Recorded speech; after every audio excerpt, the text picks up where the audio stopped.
Hello everyone, welcome back to G10 classes. तो G10 classes के free study zone के अंदर हम लोग क्लास 11 की मैथमेटिक्स की एक बड़ी सी यूनिट ट्रिग्नोमेट्री कवर कर रहे थे। तो आज ट्रिग्नोमेट्री यूनिट का हमारा ये लास्ट चैप्टर है। इसके बाद आपकी ट्रिग्नोमेट्री यूनिट कंप्लीट हो जाएगी। तो हम लोगों ने बेसिकली कौन कौन से चैप्टर्स कवर किए थे? सबसे पहले हम लोगों ने कवर किया था I think measurement of angles. उसके बाद हम लोगों ने पढ़ा trigonometric functions, trigonometric ratios of compound angles, trigonometric ratios of multiple and सब मल्टीपल एंगल्स। इतने सारी चीजें हम लोगों ने पढ़ी। एक ग्राफ चैप्टर पेंडिंग है, वो हमारा another faculty member of our team will cover up that chapter along with functions chapter. तो ये हमारा आखिरी चैप्टर होगा और इसके बाद आपका ट्रिग्नोमेट्री ऑलमोस्ट कंप्लीट हो चुका होगा। तो आप लोग कोई भी बुक उठाइएगा, कोई भी साल का क्वेश्चन पेपर उठाइए, किसी भी एग्जाम का क्वेश्चन पेपर उठाइए और सारे क्वेश्चंस को कंप्लीट कर लीजिए। जो भी डाउट हो कमेंट सेक्शन में एकदम फ्री होके पूछिएगा, कोई दिक्कत वाली बात नहीं है। तो हम लोग शुरू करते हैं अपने ट्रिग्नोमेट्रिक इक्वेशंस। सबसे पहले तो what are trigonometric equations? What is trigonometric equation? जैसे कि हम लोग जनरली इक्वेशन देखते हैं। अगर हम लोग शुरू करा जाए तो हम लोगों ने लीनियर इक्वेशन पढ़ा, जिसमें क्या होता है, एक्स एक वेरिएबल होता है, ठीक है। फिर हम लोगों ने क्वाड्रेटिक इक्वेशन पढ़ा, जिसमें एक्स स्क्वायर वेरिएबल होता है। फिर हम लोगों ने बहुत सारे पॉलिनोमियल्स देखे, मतलब इन जनरल हम लोगों ने इक्वेशन देखा था एक्स और वाई के टर्म्स में, मतलब 2 वेरिएबल हो 3 वेरिएबल हो डजेंट मैटर, कुछ ऐसी इक्वेशंस देखी थी। ट्रिग्नोमेट्रिक इक्वेशंस ये वो इक्वेशंस होती है जहां पे चीजें एंगल के टर्म्स में आती हैं। वहां पे साइन थीटा होता है, कॉस थीटा होता है। फॉर एग्जाम्पल, अगर आपको ट्रिग्नोमेट्रिक जैसे दे दिया जाए sine theta is equal to 1/2, अब बोला जाए सॉल्व दिस पर्टिकुलर इक्वेशन, तो आप फटाक से बोलेंगे कि theta is equal to 30 degree. क्यों? क्योंकि थीटा साइन 30 जो होता है वो 1/2 होता है। बट नहीं, ये हो सकता है कि थीटा 120 सॉरी थीटा थीटा जो है वो 30 ना हो, थीटा कुछ और हो। क्यों? क्योंकि साइन थीटा की वैल्यू तो पीरियोडिक होती है, वो चेंज होती रहेगी। हो सकता है सेकंड क्वाड्रेंट में भी कोई एक ऐसा एंगल हो जहाँ पे साइन थीटा की वैल्यू 1/2 होती ही है। तो क्या होता है, यहाँ पे कोई भी ट्रिग्नोमेट्रिक इक्वेशन दिया रहे, कुछ भी दिया रहे, हमें यहाँ पे क्या करना है, यहाँ पे हमें थीटा की वैल्यू निकालनी है। तो एक तो होता है कि आप सिंपल देख के बता लिए कि थीटा की वैल्यू 30 है। लेकिन अगर आपसे एक जनरल सॉल्यूशन पूछा जाए कि थीटा की वैल्यू 30 भी हो सकती है, हो सकता है 360 प्लस 30, मतलब कि 360 प्लस 30 390 डिग्री पे भी 1/2 ही होगा। तो कुल मिला के हम लोग एक जनरल सोल्यूशन निकालते हैं कि जहां पे एक मतलब एक n के टर्म्स में हमने जनरल सोल्यूशन निकाली और n की वैल्यू हम सब्सटीट्यूट करते जाएंगे।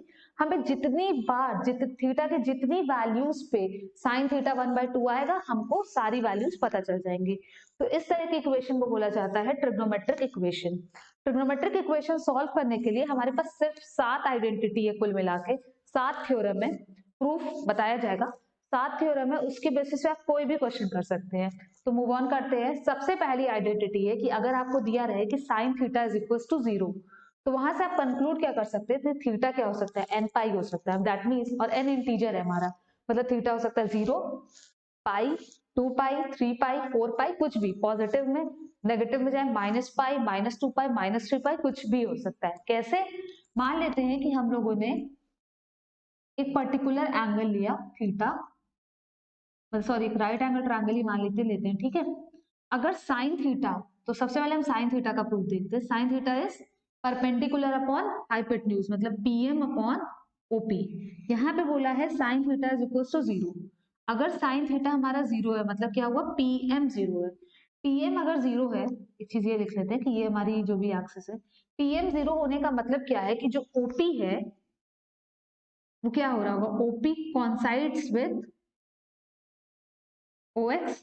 जाहिर सी बात है कि अगर पीएम हमारा कुछ हाइट ही नहीं है, तो ये जो इंक्लाइंड है वो कैसा होगा, एकदम पैरेलल होगा, मतलब ओ एक्स के साथ कॉन्साइड कर रहा होगा। अगर ओ एक्स के साथ कॉन्साइड कर रहा हो, might be possible O X dash के साथ पॉसिबल है कॉन्साइड कर रहा है।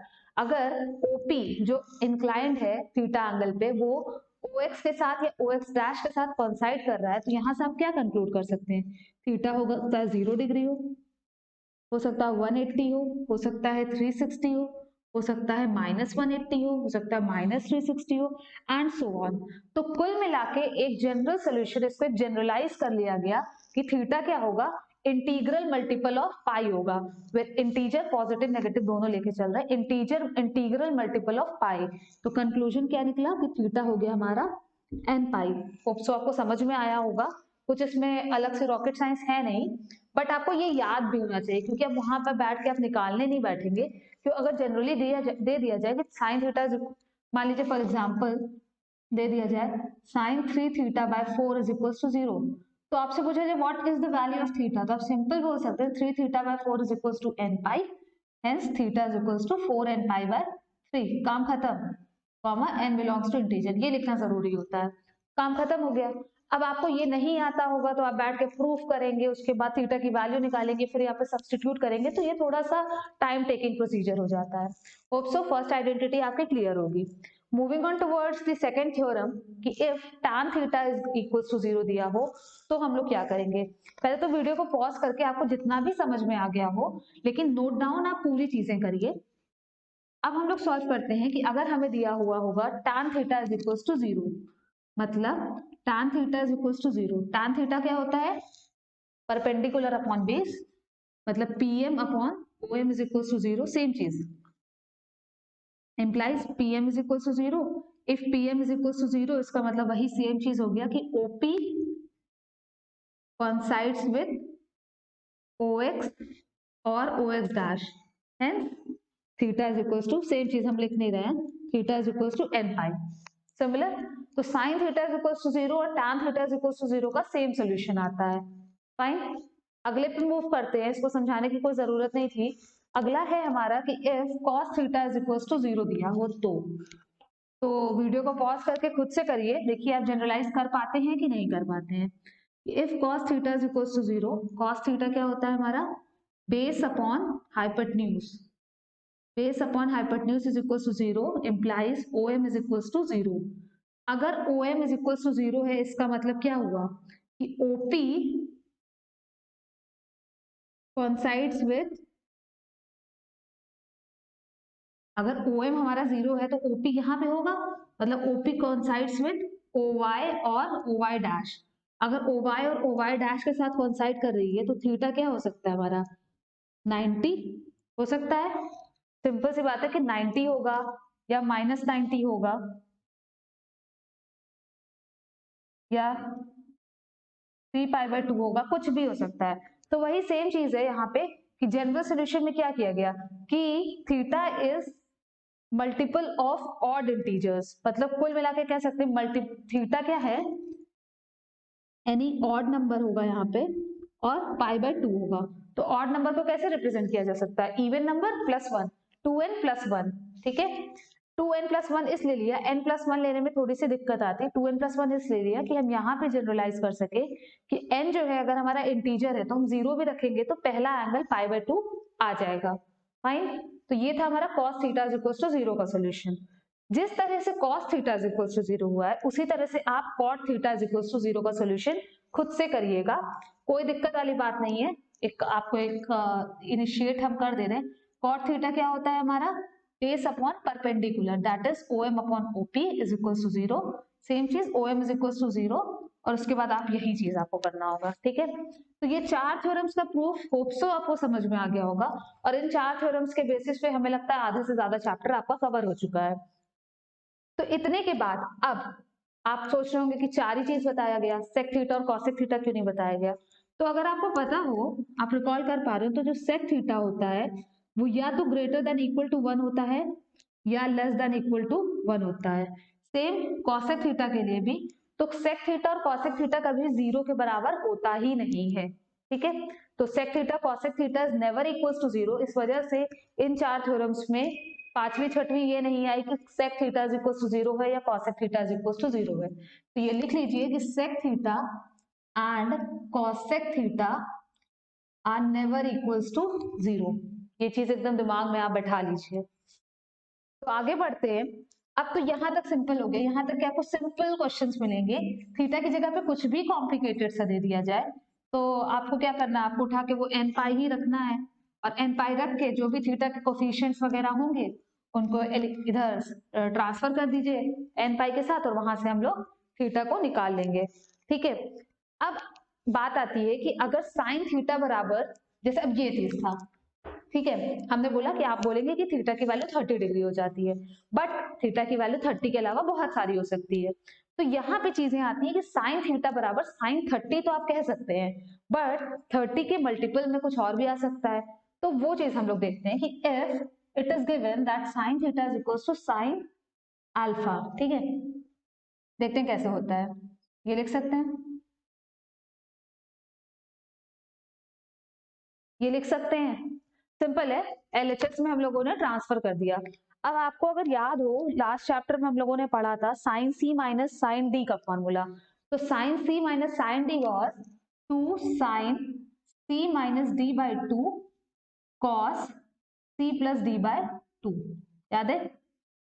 अब दो चीजों का प्रोडक्ट अगर जीरो है तो इसका मतलब क्या हुआ कि या तो sine theta minus alpha is equal to by 2 is equal to zero है, या तो cos theta plus alpha by 2 is equal to zero है, होगा। अगर ये जीरो है तो थीटा माइनस अल्फा बाय 2 किसके बराबर होगा? साइन थीटा बराबर जीरो, एन पाई के बराबर, मतलब theta is equal to 2 n pi plus alpha, ठीक है। और यहां से अगर हम लोग करेंगे तो यहाँ पे थीटा प्लस अल्फा बाय 2 किसके बराबर आ जाएगा? 2n plus 1 pi by 2, 2 cut जाएगा, थीटा बराबर हो जाएगा 2n प्लस 1 पाई माइनस अल्फा, होगा। इसका मतलब क्या हुआ कि odd multi even multiple of pi के साथ प्लस अल्फा हो रहा है और ऑड मल्टीपल ऑफ पाई के साथ माइनस अल्फा हो रहा है। तो इन दोनों को अगर हम कंक्लूड करें तो यहाँ पे हम लोग ये कह सकते हैं कि एन पाई तो रहेगा ही रहेगा, इवन हो या ऑड हो डजेंट मैटर। लेकिन जब एन हमारा इवन होगा तो अल्फा कैसा होगा?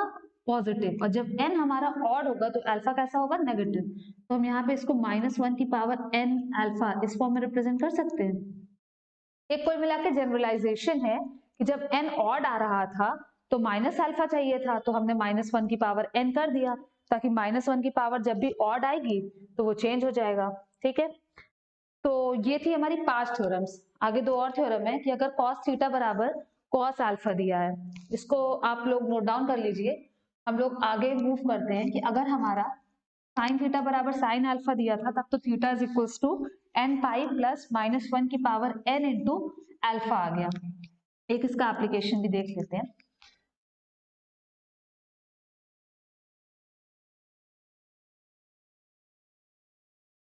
जैसे कि एक सिंपल सा क्वेश्चन लिखा ही हुआ है ऊपर, sine theta is equals to 1/2, ठीक है।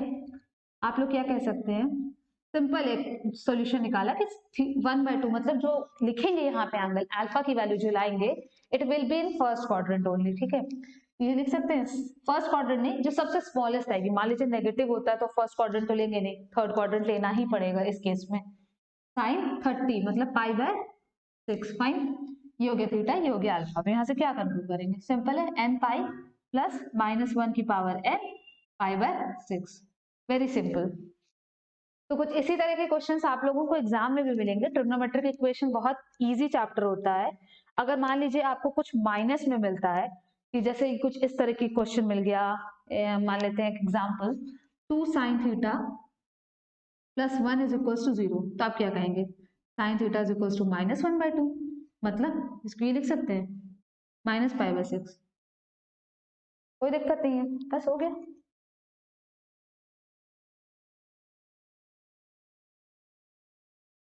ये माइनस यहाँ पे लिख देंगे, खत्म। तो कुछ इस तरह से होते हैं क्वेश्चंस कि जब अभी तक हम लोगों ने जीरो वाला चीज तो देख ही लिया था, जब साइन थीटा बराबर साइन अल्फा दिया है।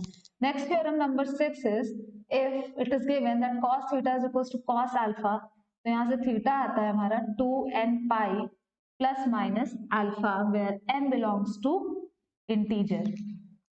तो वीडियो को पॉज करके आप भी करिए, ये वीडियो को पॉज करके करिएगा और फिर फॉरवर्ड करके आप मैच कर लीजिएगा, और स्टेप बाय स्टेप मैच करना है तो फिर साथ में चलते हैं कि अगर cos थीटा बराबर cos अल्फा दिया है मतलब cos theta minus cos alpha is equal to 0 होता है। रिकॉल करिए, पिछले वीडियो में, पिछले लास्ट वीडियो में आई थिंक हम लोगों ने कवर किया था कि जब cos c minus cos d क्या होता है। इफ यू रिमेम्बर तो ये वाला चीज था जहां पे एक माइनस वाला साइन आ रहा था, -2 sine theta minus alpha by 2 sine theta plus alpha by 2 is equal to 0, मतलब कि इधर this one is equal to 0 और sine theta plus alpha by 2 is equal to 0। कुछ तो 0 होगा ही, तभी दोनों का प्रोडक्ट 0 आएगा। तो यहाँ से जब sine theta is equal to, यहाँ से थीटा क्या हो जाएगा हमारा 2n पाई प्लस अल्फा, और यहाँ से थीटा क्या आ जाएगा हमारा 2n पाई माइनस अल्फा। ठीक, sine theta is equal to 0 वाले से सॉल्व किया है कि sine theta is equal to 0 तो theta is equal to n pi. मतलब कुल मिला के क्या हुआ कि 2n पाई तो होना ही है, अल्फा प्लस भी हो सकता है और अल्फा माइनस भी हो सकता है। तो जनरलाइज करके क्या लिखेंगे, theta is equal to 2n pi plus minus alpha, n belongs to integer. काम खत्म। यही था हमारा cos theta is equal to cos alpha का फॉर्मूला। अब आपका काम है कि आप लोग क्या करेंगे कि जब हमें दिया हो tan theta is equal to tan alpha, ये आपको करना है खुद से। tan theta is equal to tan alpha, तो theta is equal to n pi plus alpha, n belongs to integer. ये आपका होमवर्क है। होमवर्क इतना हार्ड फास्ट रूल नहीं है कि होमवर्क है तो करना ही है आपको। नहीं आता है तो आप बिल्कुल आराम से पूछिएगा, कोई दिक्कत वाली बात नहीं है। आगे फिर इसमें भी सेम चीज है कि अगर आपको कॉसेक थीटा, सेक थीटा और कॉट थीटा देता है, मतलब cosec theta is equal to cosec alpha, या cot theta is equal to cot alpha, या sec theta is equal to sec alpha, तो उसको प्रोसीड करने का भी तरीका यही होता है। उसके लिए कोई इन जनरल फॉर्मूला नहीं है कि आपको याद ही करना है, क्योंकि जरूरी नहीं है कि हर चीज याद ही की जा सके। तो ओवरऑल कहने का मतलब ये है कि सिर्फ और सिर्फ 7 थ्योरम है, और उन 7 थ्योरम्स पे आपके most of the questions cover हो जाएंगे। तो अगर हम लोग एक क्वेश्चन को कंसिडर करें और उसके साथ हम लोग प्रोसीड करें तो ज्यादा आसान होगा। मतलब एक तरह से कह सकते हैं कि आपको एप्लीकेशन आ जाएगा कि चीजें होती कैसे हैं। ठीक है, तो question is 2 cos square theta, 2 cos square theta plus 3 sin theta is equal to 0। कुछ ऐसी चीजें अगर आ जाए, तो ना ये sin theta is equal to 0 है, ना ये cos theta is equal to 0 है, ना ही ये sin theta is equal to sin alpha है, और ना ही ये cos theta is equal to cos alpha है।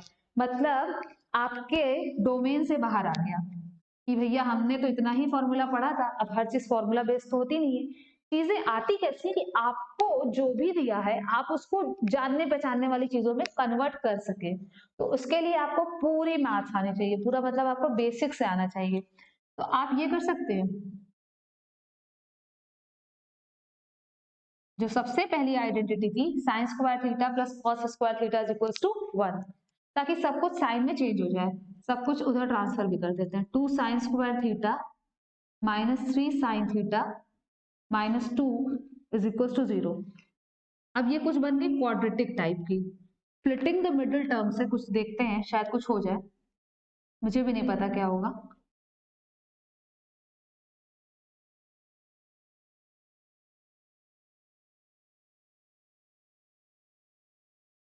ठीक है, अरे वाह हो भी गया। साइन थीटा बराबर sine theta minus 2 is equal to 0, और sine 2 sine theta plus 1 is equal to 0। अब देखिए यहाँ पे दिमाग लगने वाली बात क्या आती है, यहाँ पे दिमाग लगने वाली बात ये आती है कि अगर साइन थीटा बराबर 2 दिया आ गया तो ये तो पॉसिबल ही नहीं है। क्यों? क्योंकि हमने देखा था कि साइन थीटा की वैल्यू कहाँ से कहाँ तक लाई करती है, -1 से प्लस 1 के बीच में।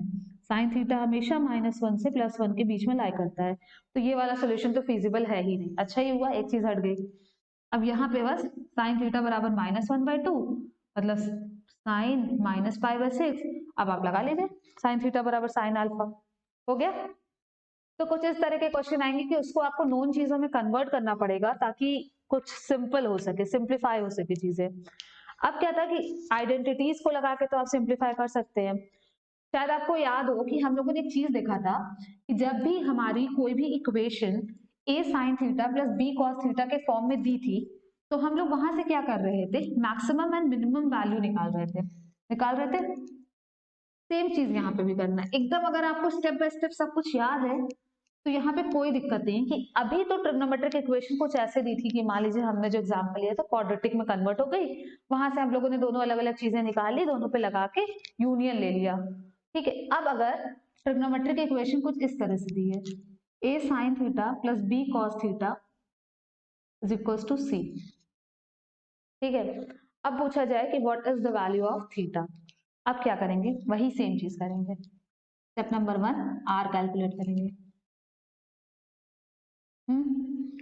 RHS और LHS दोनों में R से डिवाइड कर देंगे।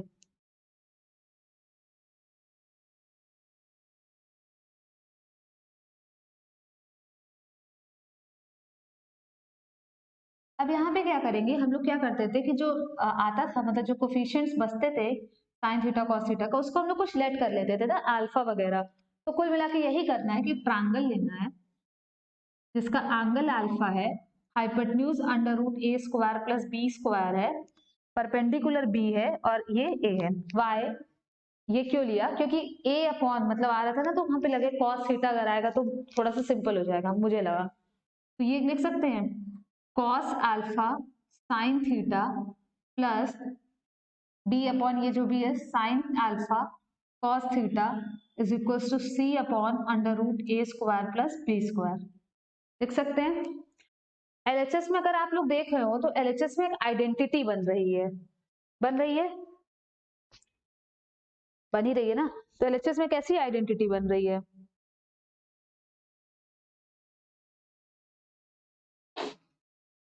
Cos sorry sine theta minus alpha is equal to C upon under root A square plus B square.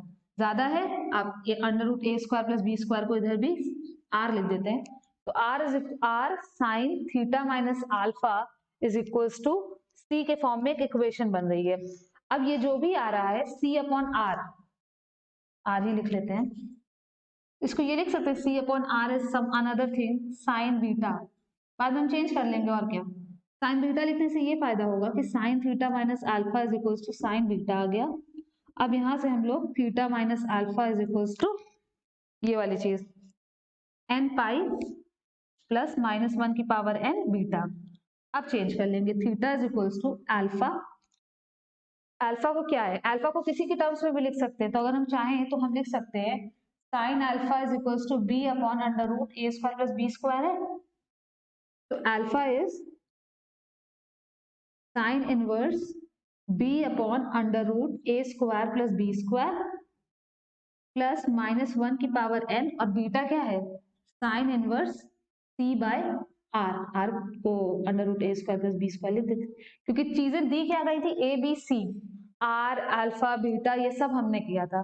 तो यहाँ तक तो वही चीजें हैं जो हम लोग maximum and minimum value of some trigonometric function निकाल रहे थे। तो उसके बाद हमें बस सिंपल करना क्या है कि जो आरएचएस में आ रहा है उसको एक अनदर चीज मानना। अगर यहाँ पे आप कॉस लगा रहे हैं तो यहाँ पे भी कॉस ही मानिएगा, और यहाँ पे साइन है तो यहाँ पे साइन मान लिया, बाद में आप बीटा को उठा के सब्स्टिट्यूट कर दिया। So this was all about your very last chapter of trigonometric equation.